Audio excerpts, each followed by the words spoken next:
Você está queimado por dentro e nem percebeu ainda. Sabe aquele cansaço que não passa nem depois de dormir 10 horas? Aquela vontade de sumir do mundo que bate do nada? Pois é, isso tem nome, e o nome disso quase destruiu a vida de um cara chamado Elias. Elias tinha tudo o que a sociedade diz que você precisa ter para ser feliz. Um emprego invejável, numa empresa gigante de tecnologia, salário de 5 dígitos, apartamento próprio, carro do ano. Aos 29 anos, ele era exatamente o tipo de pessoa que seus pais apontariam na rua e diriam: "Olha ali, esse sim está bem de vida." Mas tem uma coisa que ninguém te conta sobre o sucesso. Ele pode ser a jaula mais bonita que você já viu por fora, mas continua sendo uma jaula quando você está preso dentro dela.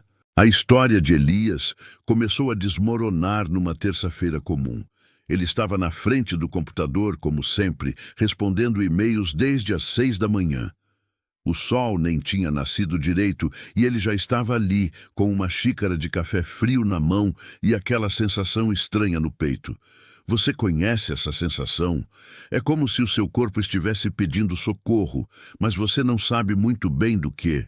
É como se algo estivesse errado, mas você não consegue colocar o dedo no que é. Naquele dia específico, aconteceu algo diferente.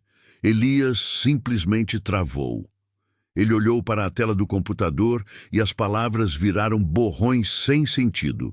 Seu chefe tinha acabado de mandar a 5ª mensagem urgente da manhã, todas com aquele tom de quem espera a resposta imediata. Seu celular não parava de vibrar com notificações do trabalho. E então, do nada, as mãos de Elias começaram a tremer. Não era um tremor pequeno, era o tipo de tremor que faz você derrubar as coisas. Seu coração disparou como se ele tivesse corrido uma maratona, mas ele estava só sentado ali, tentando respirar. Ele não sabia ainda, mas aquele era o primeiro ataque de pânico da vida dele. E também não sabia que aquilo era só o começo de uma jornada que ia mudar tudo. O corpo humano é sábio, muito mais sábio do que a gente imagina. Quando você ignora os sinais pequenos, ele manda sinais maiores. Quando você ignora os sinais maiores, ele simplesmente desliga. É tipo um carro que você dirige sem nunca trocar o óleo, sem nunca fazer revisão, sem nunca dar uma folga para o motor esfriar. Uma hora ele para, e para de um jeito que você não vai conseguir só ligar a chave de novo e continuar andando. Elias passou os 3 anos anteriores trabalhando em média 12 horas por dia. Fim de semana, ele levava o laptop para casa. Férias? Ele checava e-mail a cada 2 horas. Relacionamentos? Ele tinha desistido de namorar porque não tinha tempo.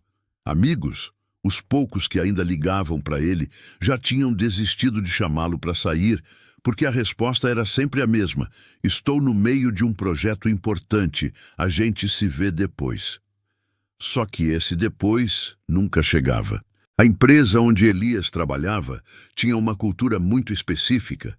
Era daquelas empresas modernas, com mesa de sinuca, geladeira cheia de bebidas grátis, pizza toda sexta-feira. Parecia um sonho, né? Mas tinha um porém. O preço de todas essas regalias era a sua alma. Eles esperavam que você estivesse disponível sempre, que você vestisse a camisa da empresa, que você sangrasse pelas cores da marca. E Elias comprou essa ideia completamente. Ele acreditou quando disseram que trabalhar até tarde era mostrar comprometimento. Ele acreditou quando disseram que pedir ajuda era sinal de fraqueza. Ele acreditou quando disseram que se ele trabalhasse duro o suficiente, a recompensa viria. E ele trabalhou. Nossa, como ele trabalhou! Pulou almoços para terminar relatórios. Perdeu aniversários da família para ficar em reuniões. Deixou de ir em casamentos de amigos porque tinha prazos para cumprir. E sabe qual foi a recompensa? Um colapso nervoso na frente do computador numa terça-feira de manhã. Depois daquele primeiro ataque de pânico, Elias tentou fazer o que sempre fez: empurrar com a barriga e continuar. Ele se convenceu de que era só estresse passageiro, que todo mundo passa por isso, que ele só precisava aguentar mais um pouco. Mais um projeto, mais um mês, mais uma entrega importante. Sempre tinha um mais um na frente. Mas o corpo dele tinha outros planos. Nos dias seguintes, os ataques voltaram. Ele começou a acordar no meio da noite com o coração disparado e aquela sensação horrível de que ia morrer. Começou a ter dor de cabeça constante, daquelas que latejam e não passam com remédio nenhum. Sua memória começou a falhar. Ele esquecia reuniões importantes, perdia prazos, não conseguia se concentrar em nada por mais de 5 minutos. E então veio a insônia. Elias passava horas deitado na cama, olhando para o teto, com a mente acelerada pensando em 1000 coisas ao mesmo tempo, mas sem conseguir resolver nenhuma delas. Quando finalmente pegava no sono, eram 3 da manhã e o despertador tocava às 5:30. Ele levantava mais cansado do que quando tinha deitado. Foi a mãe dele quem percebeu primeiro. Numa ligação de domingo à noite, ela notou que a voz do filho estava diferente, apagada, sem vida. Quando ela perguntou se estava tudo bem, Elias disse que sim, como sempre dizia. Mas ela não acreditou. Mãe sente essas coisas, sabe? Ela insistiu, e na terceira ou quarta vez que perguntou, algo quebrou dentro dele. Elias começou a chorar no telefone. Não era aquele choro controlado, era um choro desesperado de quem estava guardando tudo há tempo demais. Ele contou para ela sobre os ataques de pânico, sobre não conseguir dormir, sobre se sentir um zumbi andando pela vida sem realmente estar vivo. E pela primeira vez em 3 anos, ele admitiu em voz alta o que estava sentindo. Mãe, eu não aguento mais. Esse foi o ponto de virada. Foi o momento em que Elias parou de fingir que estava tudo bem e finalmente encarou a verdade. Ele estava com burnout severo. E se não fizesse algo a respeito, as consequências seriam catastróficas. A segunda-feira seguinte foi diferente de todas as outras segundas-feiras da vida de Elias. Pela primeira vez em 3 anos, ele não acordou às 5:30 da manhã. Na verdade, ele nem ligou o computador. Ele pegou o telefone, mandou uma mensagem para o chefe dizendo que precisava tirar uns dias por motivos de saúde e desligou todas as notificações de trabalho. Foi uma das coisas mais assustadoras que ele já fez na vida, porque para ele, trabalho era a identidade. Sem o trabalho, quem ele era? Mas antes de responder essa pergunta, ele precisava entender o que tinha acontecido com ele. E foi aí que Elias começou a pesquisar sobre burnout de verdade. O que ele descobriu foi assustador, não só porque explicava exatamente o que ele estava sentindo, mas porque mostrava o quanto aquilo era comum e o quanto as pessoas estavam sofrendo em silêncio. Burnout não é só cansaço. Isso é o que muita gente pensa, que é só dar uma descansada e volta tudo ao normal. Mas burnout é um esgotamento profundo que atinge 3 áreas da sua vida ao mesmo tempo. Primeiro, você fica exausto emocionalmente, como se alguém tivesse drenado toda a sua energia vital e deixado só a casca. Segundo, você começa a se distanciar emocionalmente do trabalho, criando um cinismo e uma frieza que não existiam antes. E terceiro, sua sensação de realização pessoal desaparece completamente. Você olha para tudo que fez e sente que não significa nada, que você não é bom em nada, que tudo foi inútil. A Organização Mundial da Saúde classificou o burnout oficialmente como um fenômeno ocupacional em 2019. Não é uma doença mental, mas é uma síndrome que resulta do estresse crônico no trabalho que não foi gerenciado com sucesso. E aqui está o dado que fez Elias perceber que não estava sozinho. Estudos mostram que mais de 70% dos profissionais já experimentaram burnout em algum momento da carreira. 70%. Isso significa que se você está lendo isso agora, ou você já passou por isso, ou conhece alguém que está passando. Elias marcou uma consulta com uma psicóloga especializada em saúde mental no trabalho. A primeira sessão foi estranha para ele, porque ele nunca tinha falado abertamente sobre sentimentos com ninguém, muito menos com uma estranha. Mas algo naquela conversa mudou a perspectiva dele completamente. A psicóloga fez uma pergunta simples que desarmou todas as defesas dele. Quando foi a última vez que você fez algo só porque queria, sem nenhum objetivo produtivo por trás? Elias ficou em silêncio. Ele não conseguia lembrar. Cada momento da vida dele, nos últimos anos, tinha sido planejado para ser produtivo, para agregar valor, para avançar na carreira. Até os momentos de lazer, quando raramente aconteciam, tinham essa pressão de precisar ser otimizados. Ele ia na academia não porque gostava, mas porque precisava se manter saudável para render mais. Ele lia livros não por prazer, mas porque eram sobre produtividade e desenvolvimento pessoal. Ele tinha transformado a própria vida numa planilha de Excel, onde cada célula precisava ter um retorno sobre investimento. A terapeuta explicou algo fundamental, que Elias nunca tinha parado para pensar. Os seres humanos não foram feitos para funcionar como máquinas. A gente precisa de descanso de verdade, não aquele descanso onde você fica checando e-mail a cada 5 minutos. A gente precisa de conexões reais com outras pessoas, não aquelas interações superficiais de happy hour corporativo onde todo mundo está performando. A gente precisa de propósito que vá além de bater metas e receber bônus. A gente precisa se sentir humano. Nas semanas seguintes, Elias começou um processo que ele chamou de desconstrução. Ele precisava desconstruir todas as crenças que tinha sobre trabalho, sucesso e valor pessoal. E não foi fácil, porque essas crenças estavam enraizadas profundamente. A primeira crença que ele questionou foi a ideia de que trabalhar até se destruir era sinal de dedicação. Ele percebeu que tinha confundido martírio com comprometimento. Ficar até tarde no escritório não o tornava um funcionário melhor. Tornava ele um funcionário esgotado que cometia mais erros e tomava decisões ruins. Estudos em neurociência mostram que depois de certo ponto de cansaço, nossa capacidade cognitiva cai drasticamente. É como tentar dirigir bêbado. Você acha que está no controle, mas não está. A segunda crença foi sobre a necessidade de estar sempre disponível. Elias tinha criado um padrão onde respondia mensagens de trabalho a qualquer hora do dia ou da noite.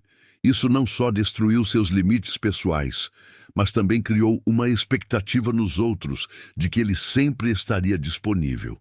E quando você está sempre disponível, você nunca está realmente presente em lugar nenhum. Você está no jantar com a família, mas pensando no e-mail que precisa responder. Você está na cama, mas preocupado com a reunião do dia seguinte. Você está fisicamente em um lugar, mas mentalmente em outro.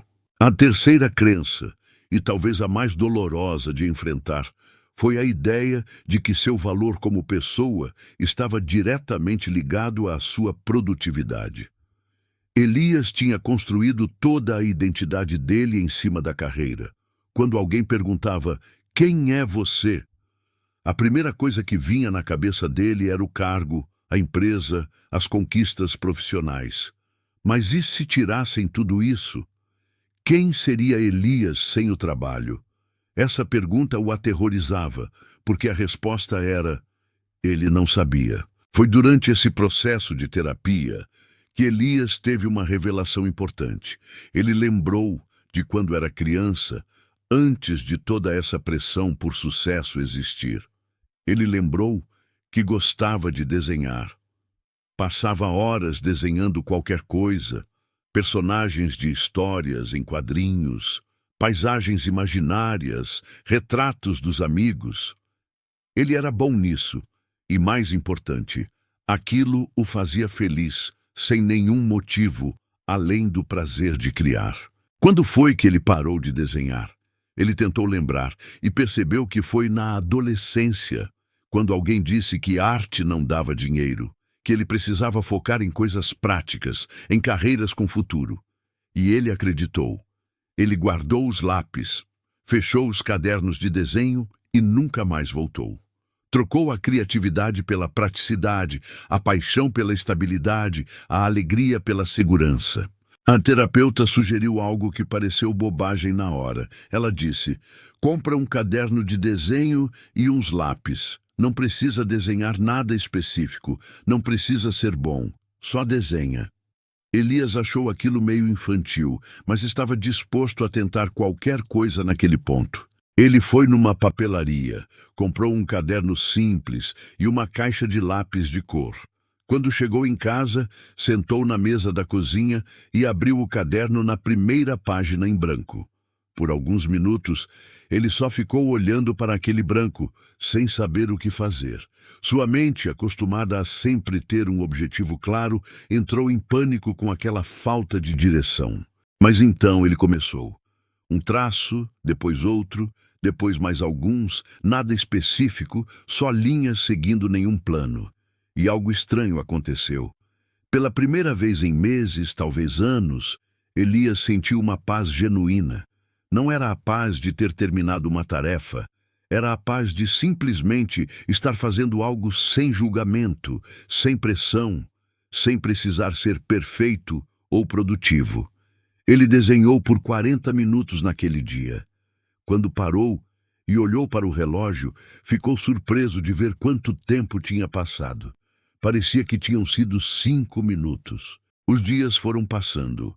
E Elias começou a estabelecer uma rotina completamente diferente da que tinha antes. Não era uma rotina de produtividade máxima, era uma rotina de recuperação. E ele descobriu que recuperar-se de burnout é um processo muito mais complexo e demorado do que ele imaginava. Não é como curar uma gripe, onde você toma um remédio e em alguns dias está melhor. É como recuperar-se de uma fratura óssea. Você precisa de tempo, precisa de cuidado, e se tentar voltar rápido demais, você quebra de novo, só que pior. A terapeuta explicou para ele que o cérebro de alguém com burnout passa por mudanças físicas reais. Estudos de neuroimagem mostram que o estresse crônico pode literalmente encolher certas partes do cérebro, especialmente o córtex pré-frontal, que é responsável pela tomada de decisões, memória e controle emocional. É por isso que Elias estava esquecendo coisas, tendo dificuldade de se concentrar e sentindo suas emoções completamente desreguladas. O cérebro dele estava operando em modo de sobrevivência constante, e nesse modo, funções consideradas não essenciais começam a falhar. Mas a boa notícia, e isso deu esperança para Elias, é que o cérebro tem uma capacidade incrível de se regenerar quando você dá as condições certas. Essa propriedade se chama neuroplasticidade. O cérebro consegue criar novas conexões, fortalecer áreas enfraquecidas e até mesmo recuperar funções que pareciam perdidas. Mas para isso acontecer, você precisa parar de bombardeá-lo com estresse e começar a alimentá-lo com descanso, conexão social e atividades que tragam alegria genuína. Elias começou a fazer caminhadas diárias. Não aquelas caminhadas intensas de exercício, mas caminhadas lentas, sem fone de ouvido, sem podcast de produtividade, sem nada. Só ele, o movimento do corpo e a observação do mundo ao redor. No começo, foi torturante. Sua mente não conseguia simplesmente estar ali. Ela pulava de pensamento em pensamento, preocupação em preocupação. Mas com o tempo, aquelas caminhadas se tornaram o momento do dia que ele mais valorizava. Durante uma dessas caminhadas, ele passou por um parque que frequentava quando era criança. Tinha um banco específico onde ele costumava sentar com o avô, que já tinha falecido há alguns anos. Sem pensar muito, Elias se sentou naquele banco e ficou ali, só observando as crianças brincando, os cachorros correndo, a vida acontecendo sem pressa. E naquele momento, algo clicou na cabeça dele. Toda aquela gente estava vivendo, não produzindo, não otimizando, não batendo metas. Só vivendo, e parecia que estava tudo bem. Por que então ele tinha passado tanto tempo achando que viver era um desperdício se não viesse acompanhado de conquistas profissionais? Quando foi que ele aprendeu que existir simplesmente não era suficiente? Essas perguntas começaram a incomodar Elias de uma forma boa, do tipo que te faz repensar tudo. Ele decidiu fazer algo que parecia radical na época. Ele ligou para o chefe e pediu demissão. Não tinha outro emprego alinhado, não tinha um plano B perfeito. Ele simplesmente sabia que não podia voltar para aquele ambiente que tinha sugado a vida dele. O chefe tentou convencê-lo a ficar, ofereceu aumento, prometeu menos pressão, mas Elias sabia que aquilo eram só palavras. A cultura da empresa não ia mudar, e se ele voltasse, eventualmente cairia nos mesmos padrões. Essa decisão apavorou todo mundo ao redor dele. Os amigos acharam loucura largar um emprego tão bom sem ter nada garantido. Os pais ficaram preocupados com a estabilidade financeira, e uma parte de Elias também ficou apavorada, porque ele estava indo contra tudo que tinha sido ensinado sobre segurança e responsabilidade. Mas havia uma outra parte dele, uma parte que estava renascendo devagar, que sabia que aquela era a decisão certa. Elias tinha economias suficientes para alguns meses sem trabalhar, e ele decidiu usar esse tempo não para procurar emprego desesperadamente, mas para realmente se curar e entender o que queria da vida. Isso é um luxo que nem todo mundo tem. Ele estava consciente disso, mas para quem pode, mesmo que seja por um período curto, esse tempo de pausa pode salvar sua vida. Nos primeiros dias depois de sair do emprego, Elias sentiu algo estranho. Não era alívio como ele esperava, era culpa. Culpa por não estar sendo produtivo, culpa por estar desperdiçando tempo, culpa por não estar avançando na carreira enquanto todo mundo estava. Essa culpa era tão forte que ele teve que trabalhar ativamente para desconstruí-la nas sessões de terapia. A terapeuta explicou que essa culpa era resultado de anos de condicionamento social. Vivemos numa sociedade que glorifica o excesso de trabalho e trata descanso como preguiça. Temos frases como "vai dormir quando morrer", sendo jogadas como se fossem inspiração, quando, na verdade, são receita para um colapso. Tratamos pessoas exaustas como heróis e pessoas que estabelecem limites como fracas. E tudo isso cria uma narrativa onde você se sente culpado por cuidar de si mesmo. Mas Elias estava determinado a quebrar esse ciclo. Ele começou a reconectar com amigos de verdade, aqueles que ele tinha negligenciado por anos. No começo foi difícil, porque ele tinha vergonha de ter sumido por tanto tempo. Mas quando ele finalmente ligou para seu melhor amigo da faculdade e explicou tudo o que tinha passado, a resposta não foi julgamento, foi compreensão. O amigo disse algo que ficou marcado. "Cara, eu estava esperando você acordar. Vi você se perdendo, mas não sabia como ajudar porque você parecia tão convencido de que estava no caminho certo." Essa conversa abriu as portas para outras. Elias começou a perceber que não era só ele. Outros amigos também estavam lutando com as próprias versões de burnout e exaustão. Tinha a amiga que trabalhava na área médica e estava tão sobrecarregada que pensava em largar tudo. Tinha o primo que era advogado e passava finais de semana inteiros no escritório. Tinha o colega de faculdade que tinha uma startup e não lembrava a última vez que tinha tirado um dia de folga de verdade. Todo mundo estava correndo numa esteira que nunca parava, e ninguém tinha coragem de apertar o botão de desligar porque tinha medo de ficar para trás. Mas ficar para trás em relação a que exatamente? Essa era a pergunta que Elias começou a fazer. Se todo mundo está infeliz, exausto e à beira do colapso, estar na frente dessa corrida vale alguma coisa?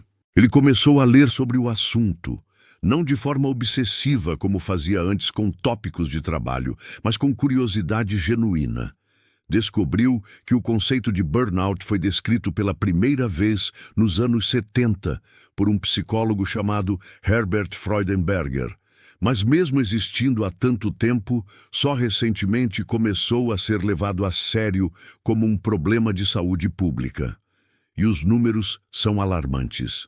Pesquisas indicam que o burnout está associado a maior risco de doenças cardiovasculares, depressão, ansiedade, distúrbios do sono e até mesmo morte prematura. Morte prematura. Deixa isso afundar por um segundo. Pessoas estão literalmente se matando de trabalhar e a sociedade ainda trata isso como algo admirável. No Japão existe até uma palavra para isso, karoshi, que significa morte por excesso de trabalho. E não é uma palavra antiga, é uma palavra moderna, criada porque o fenômeno se tornou tão comum que precisava de um nome. Elias estava há 2 meses fora do emprego quando aconteceu algo que mudou completamente a direção da recuperação dele. Ele estava num café, desenhando no caderno que tinha se tornado seu companheiro diário, quando uma mulher sentou na mesa ao lado e começou uma conversa. Ela tinha notado os desenhos dele e elogiou. Elias ficou sem graça, porque ainda tinha aquela voz interna dizendo que desenhar era perda de tempo. Mas agradeceu mesmo assim. A conversa fluiu naturalmente e acabou tocando no assunto de trabalho. Quando Elias contou que tinha saído do emprego por burnout, esperava ver aquele olhar de julgamento que tinha visto em outras pessoas. Mas em vez disso, ela simplesmente acenou com a cabeça como se entendesse completamente.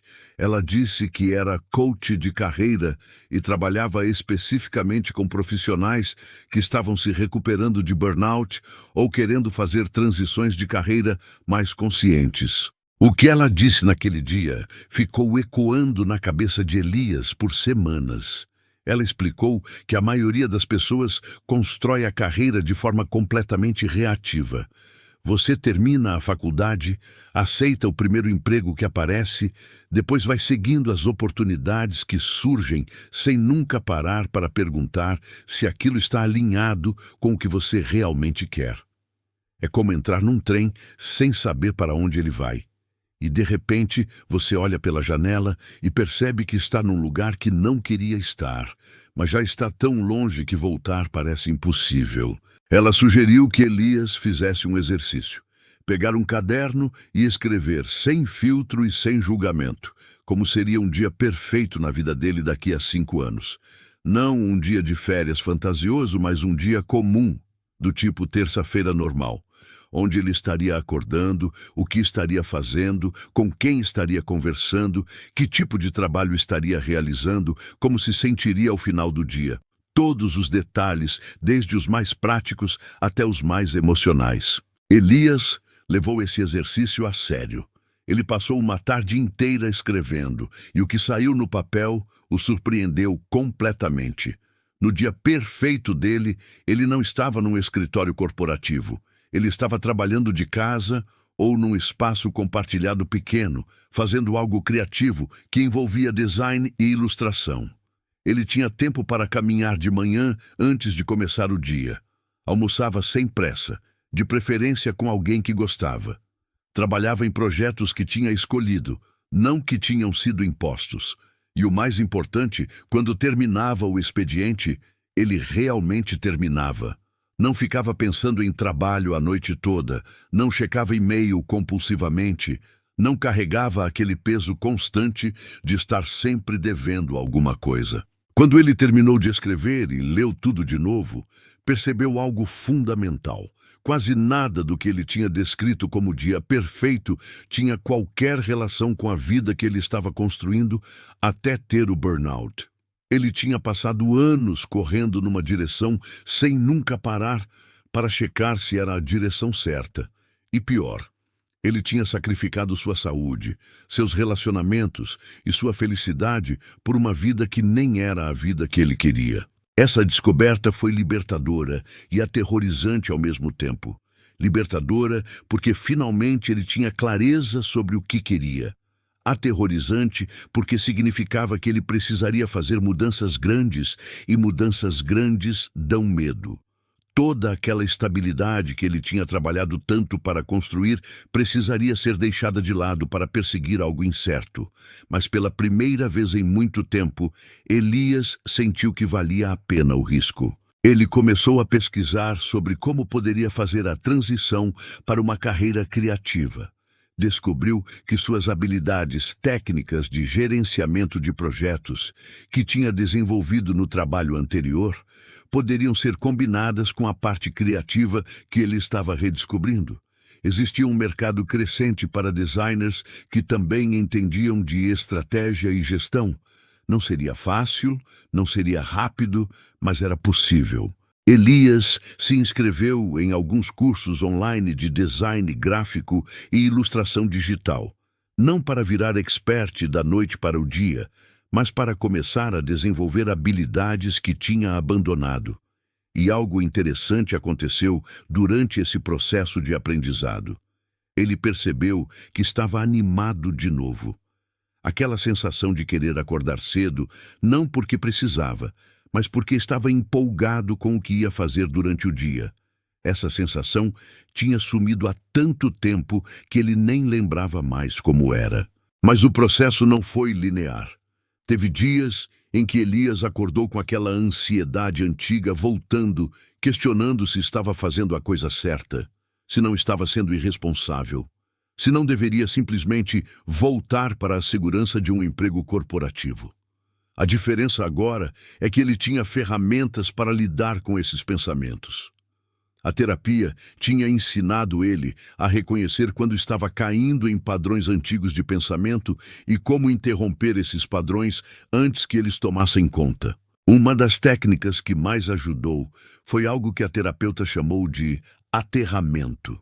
Quando a ansiedade começava a subir e os pensamentos começavam a espiralar, Elias parava tudo o que estava fazendo e focava nas sensações físicas imediatas. O que ele estava vendo, ouvindo, sentindo, cheirando naquele exato momento.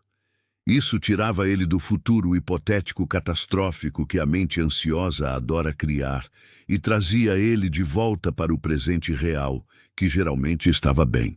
Outro elemento importante na recuperação foi reconstruir uma relação saudável com produtividade.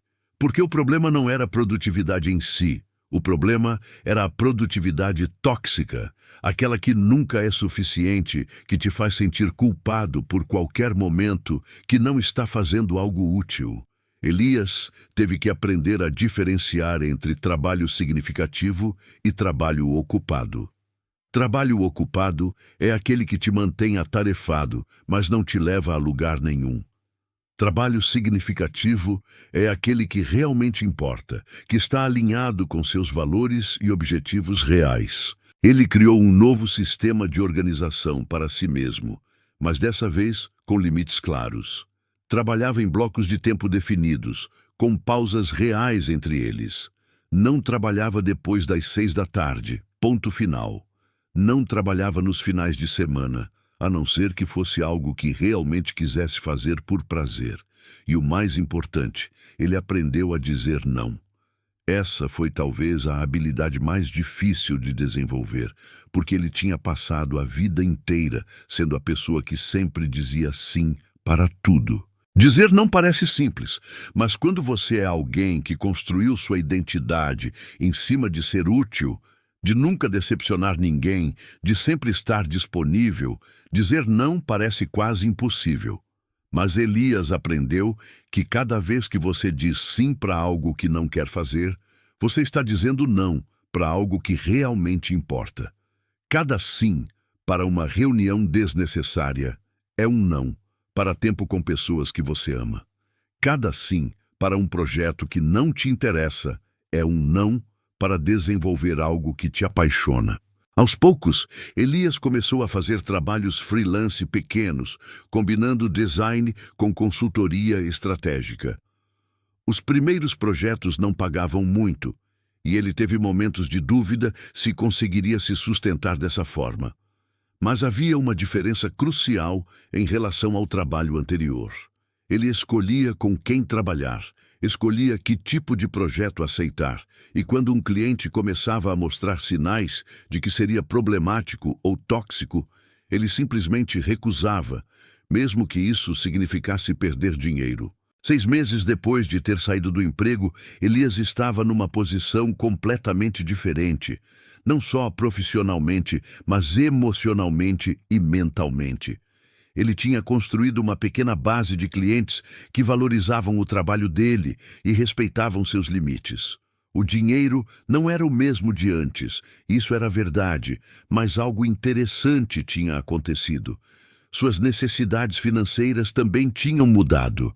Quando Elias parou para analisar seus gastos anteriores, percebeu que uma parte significativa do dinheiro que ganhava era gasta compensando o estresse do trabalho. Ele pedia comida delivery constantemente porque estava exausto demais para cozinhar. Comprava coisas que não precisava porque comprar dava aquela dopamina rápida que compensava a infelicidade constante. Gastava com coisas que achava que um profissional bem-sucedido deveria ter, não coisas que ele realmente queria. Era um ciclo vicioso onde ele trabalhava demais para ganhar dinheiro que gastava para compensar o fato de estar trabalhando demais. Agora, com uma vida mais equilibrada, esses gastos compensatórios simplesmente desapareceram.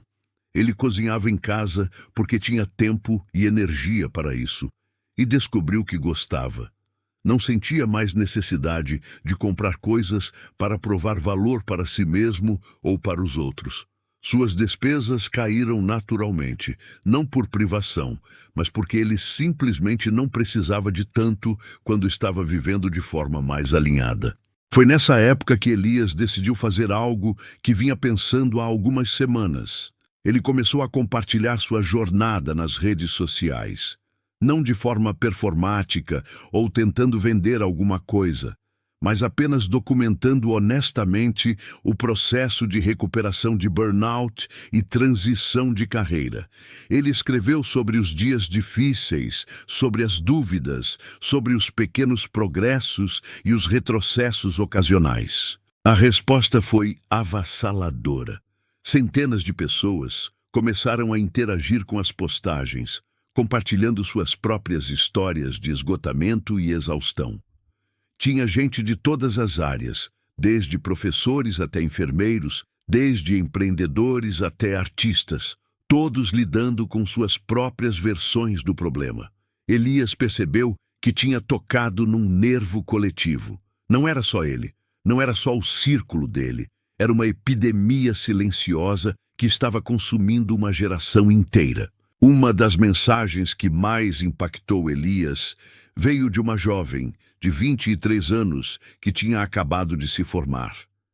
Ela disse que estava apavorada porque via todo mundo ao redor glorificando a cultura do excesso de trabalho. E ela não queria entrar nesse ciclo, mas não sabia como evitar. Ela sentia que se não se matasse de trabalhar desde o início, ficaria para trás.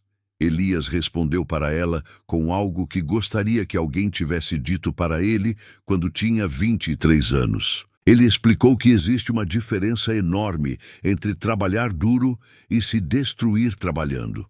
Trabalhar duro significa dedicação, foco e esforço quando necessário. Mas tem limites, tem pausas, tem equilíbrio. Se destruir trabalhando é ignorar todos os sinais que seu corpo e mente estão dando, é sacrificar relacionamentos e saúde, é acreditar que você só tem valor quando está produzindo, e essa segunda opção não leva a lugar nenhum além do esgotamento. Mas a conversa com essa jovem também fez Elias refletir sobre algo maior. O burnout não é só um problema individual, é um problema sistêmico. Claro que existem coisas que cada pessoa pode fazer para se proteger, estabelecer limites, cuidar da saúde mental, escolher ambientes de trabalho mais saudáveis, mas enquanto vivemos numa cultura que valoriza a produtividade acima de humanidade, que trata pessoas como recursos, que mede sucesso apenas em termos de dinheiro e status, vamos continuar vendo ondas e mais ondas de burnout. Elias começou a pesquisar sobre empresas e países que estavam fazendo diferente. Descobriu que algumas empresas europeias estavam experimentando com semanas de trabalho de 4 dias e vendo não só melhora na saúde mental dos funcionários, mas também aumento na produtividade real. Descobriu que países nórdicos tinham culturas de trabalho muito mais equilibradas, onde sair do escritório no horário não era visto como falta de comprometimento, mas como algo normal e saudável. O que todas essas abordagens diferentes tinham em comum era uma mudança fundamental na forma de pensar sobre trabalho. Em vez de ver funcionários como máquinas que precisam render o máximo possível, essas empresas e culturas viam funcionários como seres humanos, que trabalham melhor quando estão descansados, saudáveis e com uma vida rica fora do trabalho. Parece óbvio quando você coloca dessa forma, mas é surpreendente como poucas organizações realmente operam com essa mentalidade. Elias começou a incorporar esses princípios nos trabalhos que fazia como freelancer. Quando um cliente pedia prazos impossíveis, ele explicava por que aquilo não era sustentável e propunha alternativas mais realistas.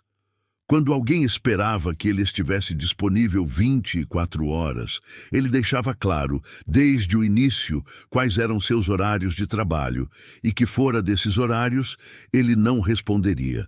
E algo interessante aconteceu. Os clientes que respeitavam esses limites eram exatamente o tipo de cliente com quem ele queria trabalhar. Os que não respeitavam se afastavam sozinhos, e isso era bom, porque significava que ele estava filtrando relacionamentos profissionais tóxicos antes mesmo deles começarem. Durante esse período, Elias também voltou a investir em relacionamentos pessoais de forma intencional. Ele tinha um amigo que morava em outra cidade e que ele não via há anos. Em vez de continuar adiando, ele simplesmente comprou uma passagem e passou um fim de semana lá. Parecia um luxo absurdo antes, gastar tempo e dinheiro apenas para ver um amigo sem nenhum propósito produtivo. Mas quando ele estava lá, conversando por horas sobre tudo e nada, rindo de piadas internas que ninguém mais entenderia, ele percebeu que aquilo não era luxo, era necessidade. Conexão humana genuína não é algo que você encaixa quando sobra tempo. É algo que você precisa priorizar ativamente. Ele também começou a frequentar um grupo de apoio para pessoas que estavam lidando com burnout ou se recuperando dele. No começo, Elias tinha resistência à ideia. Parecia algo para pessoas que eram mais fracas do que ele, que não conseguiam lidar sozinhas. Mas quando finalmente foi, percebeu como essa visão era completamente equivocada. As pessoas naquele grupo não eram fracas. Eram pessoas corajosas que estavam escolhendo ativamente não aceitar uma vida de sofrimento silencioso. Ouvir as histórias de outras pessoas e compartilhar a própria foi terapêutico de uma forma que Elias não esperava. Tinha algo sobre falar abertamente sobre vulnerabilidade, sobre admitir que você não está bem, sobre perceber que você não está sozinho na luta. Nossa cultura nos ensina a guardar tudo dentro, a colocar uma máscara de que está tudo perfeito, a nunca mostrar fraqueza. Mas essa máscara tem um peso, e eventualmente esse peso te esmaga. No grupo, Elias conheceu uma mulher que tinha sido CEO de uma startup e tinha tido um colapso nervoso completo. Ela contou que tinha acordado um dia e simplesmente não conseguia sair da cama. Não era preguiça, não era falta de vontade, era como se o corpo dela tivesse decidido que não ia cooperar mais. Ela passou semanas assim, e os médicos não encontravam nada fisicamente errado. Era o cérebro dela pedindo socorro da única forma que conseguia, desligando tudo. A história dessa mulher mexeu profundamente com Elias, porque ele reconheceu que estava perigosamente perto desse ponto quando decidiu mudar. Ele tinha ignorado tantos sinais, tinha empurrado o corpo e a mente além de todos os limites razoáveis. E se tivesse continuado mais um pouco, talvez tivesse chegado naquele mesmo lugar de colapso total. Mas ouvir a história dela também trouxe esperança, porque ela estava ali, no grupo, reconstruindo a vida dela de uma forma completamente nova e mais saudável. Um ano depois de ter saído do emprego corporativo, Elias fez uma reflexão profunda sobre tudo que tinha mudado. Ele estava ganhando aproximadamente 60% do que ganhava antes, mas sua qualidade de vida tinha aumentado em formas que não podiam ser medidas em dinheiro. Ele dormia bem pela primeira vez em anos, acordava sem aquele peso no peito, tinha energia para fazer coisas que gostava. Seus relacionamentos tinham se aprofundado porque ele estava realmente presente quando estava com as pessoas. E o mais importante, ele tinha recuperado algo que achava que tinha perdido para sempre: a capacidade de sentir alegria nas coisas simples. Elias percebeu que burnout não tinha sido o fim da história dele. Tinha sido o começo de uma nova história. Uma história onde ele era o autor, não apenas um personagem seguindo um roteiro que outra pessoa tinha escrito. E essa mudança de perspectiva mudou tudo. Ele parou de se perguntar como poderia ser mais produtivo e começou a se perguntar como poderia ser mais presente. Parou de medir sucesso em termos de cargo e salário e começou a medir em termos de paz interior e alinhamento com valores. Mas Elias também estava consciente de que sua jornada tinha privilégios embutidos. Ele tinha economias que permitiram tirar um tempo sem trabalhar. Ele tinha uma rede de apoio que o sustentou emocionalmente. Ele tinha acesso a terapia de qualidade. Nem todo mundo que enfrenta burnout tem esses recursos e isso tornava a situação ainda mais injusta. As pessoas que mais precisam de ajuda, muitas vezes, são as que menos têm acesso a ela. Pensando nisso, Elias decidiu usar sua experiência de uma forma que pudesse ajudar outras pessoas. Ele começou a oferecer sessões gratuitas de mentoria para profissionais que estavam lutando com burnout, mas não tinham condições de pagar por coaching ou terapia cara. Não era aconselhamento profissional, ele deixava isso claro, mas era alguém que tinha passado por aquilo e podia compartilhar o que funcionou e o que não funcionou. Ele também começou a criar conteúdo educativo sobre estabelecimento de limites, reconhecimento de sinais de burnout e estratégias de recuperação. O trabalho voluntário trouxe uma camada adicional de propósito para a vida dele. Ver outras pessoas começando suas próprias jornadas de recuperação, vendo as pequenas vitórias que elas conquistavam. Isso alimentava algo profundo em Elias. Ele tinha transformado sua dor em algo que podia ajudar outros, e isso dava significado ao sofrimento pelo qual tinha passado. Aproximadamente 18 meses após deixar o emprego corporativo, Elias teve um momento que cristalizou toda a jornada dele. Ele estava sentado num café, trabalhando num projeto de design que realmente o empolgava, quando um ex-colega do trabalho antigo apareceu. Eles conversaram por alguns minutos e o colega comentou o quanto Elias parecia diferente, mais leve, mais vivo. Então, ele fez uma pergunta que pegou Elias de surpresa. Ele perguntou se Elias tinha arrependimento de ter largado tudo. Se às vezes não sentia falta da estabilidade e do prestígio. Elias pensou por um momento antes de responder. Ele disse que tinha coisas que sentia falta, claro. Sentia falta da segurança financeira, sentia falta de alguns colegas, sentia falta de certas partes do trabalho que eram interessantes. Mas então ele fez uma pergunta de volta. Ele perguntou ao colega se ele estava feliz. O silêncio que se seguiu disse tudo. O colega admitiu que não, que estava exausto, que pensava em sair, mas tinha medo, que sentia que estava preso numa vida que não escolheu, mas não sabia como sair. Elias não tentou convencer o colega a fazer o que ele fez. Cada pessoa tem sua própria jornada, suas próprias circunstâncias, suas próprias escolhas a fazer. Mas ele compartilhou algo que tinha aprendido. Ele disse que o maior arrependimento que tinha não era de ter largado o emprego, mas de ter esperado tanto tempo para fazer isso. de ter ignorado os sinais por anos, de ter sacrificado tanto de si mesmo por uma versão de sucesso que nem era dele.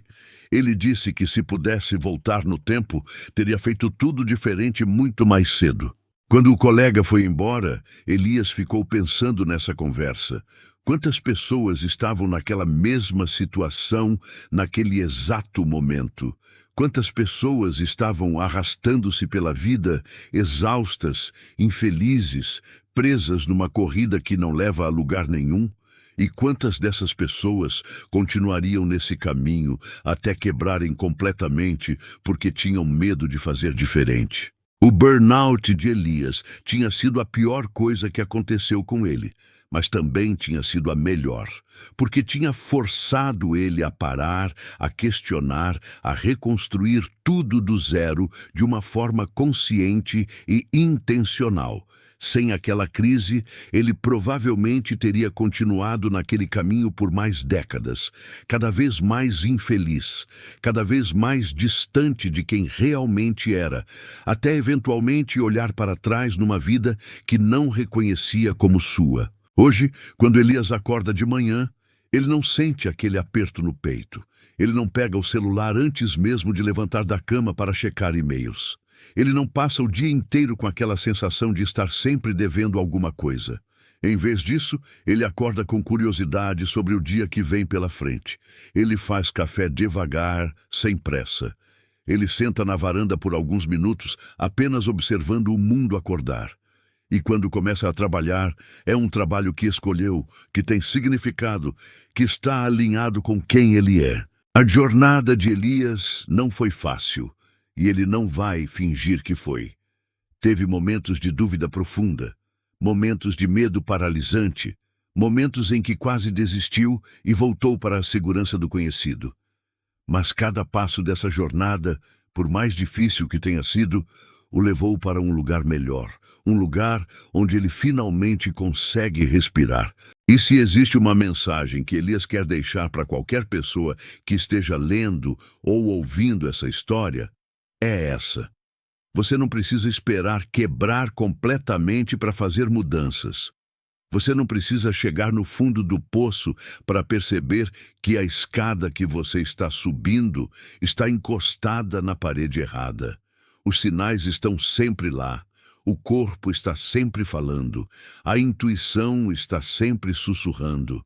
A questão é se você vai ouvir antes que o sussurro vire um grito. Burnout não é um distintivo de honra. Não é prova de que você está trabalhando duro ou é dedicado. É prova de que você ultrapassou limites que não deveriam ter sido ultrapassados. É o corpo e a mente dizendo que algo precisa mudar urgentemente. E quando você ouve esse chamado e tem coragem de fazer algo a respeito, você não está desistindo, você está escolhendo viver de verdade. A vida de Elias hoje não é perfeita. Ainda tem desafios, ainda tem dias difíceis, ainda tem incertezas. Mas agora, ele enfrenta tudo isso de um lugar de força e clareza, não de exaustão e desespero. Ele construiu uma vida que faz sentido para ele, não para os outros. Uma vida onde sucesso é medido em paz interior, relacionamentos significativos e alinhamento com valores, não apenas em números numa conta bancária. E se ele conseguiu, você também consegue. Não do mesmo jeito, porque cada jornada é única, mas você consegue encontrar seu próprio caminho de volta para uma vida que vale a pena viver. Uma vida onde você é dono dos seus pensamentos e hábitos, onde você escolhe conscientemente como gastar sua energia, onde você não sacrifica sua humanidade no altar da produtividade. Porque no final, a única vida que você tem é essa, e ela é preciosa demais para ser desperdiçada sendo infeliz só porque você acha que deveria. Deixe um amém nos comentários se essa história tocou você de alguma forma. Se inscreve no canal para mais histórias reais de transformação e lembra sempre, você merece viver bem.